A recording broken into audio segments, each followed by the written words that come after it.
4 থেকে 25 তারিখ পর্যন্ত আমাদের 22 দিন ইলিশ মাছ সংরক্ষণ অভিযান চলবে।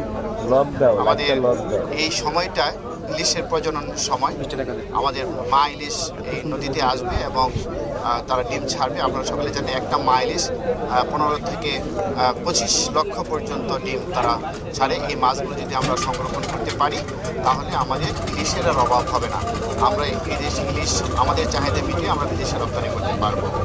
এটা আমাদের জাতীয় সম্পদ, এটা রক্ষার জন্যই সরকার নিষেধ আরোপ করেছে। আমাদের এই 22 দিন নদীতে আমরা মাছ শিকার করব না।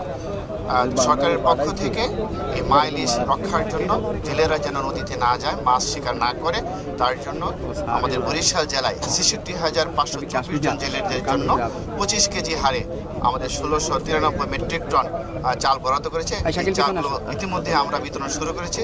আশা করি আজকে এবং কালকের মধ্যে এই চালগুলো বিতরণ সম্পন্ন হয়ে যাবে।